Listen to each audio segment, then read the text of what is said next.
இதில் வந்து நமக்கு இந்த ப்ரோக்ராம் பார்க்குறவங்க கூட தயவு செஞ்சு நான் என்ன சொல்லிக்க ஆசைப்படுறேன், நீங்கள்லாம் இந்த மாதிரி இந்த மாதிரி அனாத ஆசிரமங்களுக்கு மற்ற இடங்களுக்கு போய் பார்க்கணும். நீங்கள் என்ன செய்றீங்கிறது அர்த்தம் இல்லை, போய் பார்க்கணும். பார்த்து உங்களுடைய பிறந்த நாள்னாக்க உங்களால் முடிஞ்சுன்னா அந்த குழந்தைகள் 15 குழந்தைகள் 50 குழந்தைலாம் ஒரே ஒரு சாக்லேட் வாங்கி கொடுங்க, முடிஞ்சா வாங்கி கொடுங்க.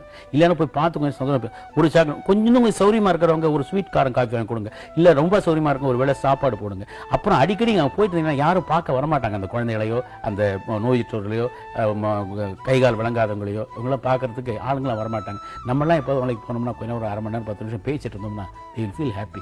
இன்ஃபேக்ட் நான் பல இடத்துல போயிருக்கேன், மனநிலை சரியில்லாத குழந்தைகள் அவங்க வந்து நான் வந்தவனை ரெக்கக்னைஸ் பண்ணி கைதட்டி சிரிப்பாங்க. அவங்களுக்கு அதான் முடியும், அதாவது பழக்கப்பட்ட ஃபேஸுங்கிற அளவுக்கு.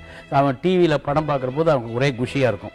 ஸோ அவங்களுக்கு டைவர்ஷன், அதை நம்ம போய் பார்க்கணும். இப்போ உங்களுக்காக மட்டும் உனக்காக மட்டும் சொல்லலை, எல்லாருக்கும் அந்த டிவி பார்க்குற எல்லாருக்கும் சொல்கிறேன். அவங்க எல்லாரும் வந்து இந்த மாதிரி இந்த மாதிரி இடத்துக்கு அனாதை ஆசிரமம் போனாங்கன்னாக்க அவங்கள அதை ஒழுங்காக நடத்துவாங்க. எல்லாரும் வந்து பார்க்குறாங்க, நம்ம வந்து மக்கள் கண்ணில் பட்டுட்டு இருக்கோம், அதனால் நம்ம ஜாக்கிரதையாக நடத்தணும், ஒழுங்காக நடத்தணும் அப்படிங்கிற எண்ணங்கள் அவங்களுக்கு ஏற்படும். ஸோ ஒருத்தருக்கு ஒருத்தர் நல்ல அசோசியேஷன் ஏற்படும். மனித நேயங்கிறது ஒருத்தனுக்கு இருந்தால் தான் அவன் வாழ்க்கையில் சந்தோஷமாக இருக்க முடியும்.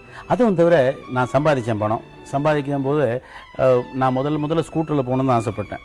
ஸ்கூட்டரில் போகணும்னு ஆசைப்பட்ட போது கார் வாங்குறதுக்கு ரொம்ப யோஜனை பண்ணேன். கார் வாங்குற போது ஏவிஎம் படத்தில் இங்கிறது போது தான் காரே வாங்கினேன். நான் முதல் கார் அது பஞ்சு சார் என்ன சொன்னால், நான் ஸ்கூட்டரில் வந்துட்டு இருந்தேன். ஸ்கூட்டில் வந்து டே கார் வாங்கிக்கப்பா அப்படின்னாரு. எது முடியாது சார், நான் கார் வச்சுக்கிற அளவுக்கு வருவேன்னு தெரியாது.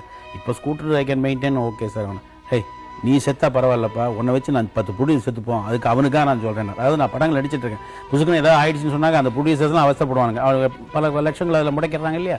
அதுக்கு அப்போ அவர் பஞ்சு சார் எப்போ ஃபோர்ஸாக தான் சொல்லுவார். அவர் சொல்கிற வார்த்தைகள்லாம் அப்படி நல்லதுக்கு தான் சொல்லுவார். அந்த மாதிரி ஒரு நினைக்கவே இல்லை இதெல்லாம் வரும், நான் அப்படிலாம் இருப்பேன். நம்ம 2-3 கார் வச்சுருக்கோம், இப்போ நல்லபடியாக வீடு கிட்ட வச்சுருக்கோம். பட் நமக்கு வரதை கொஞ்சம் அள்ளி எடுக்கிறது, கொஞ்சம் கிள்ளி கொடுத்தா என்ன தப்பு கிடையாது.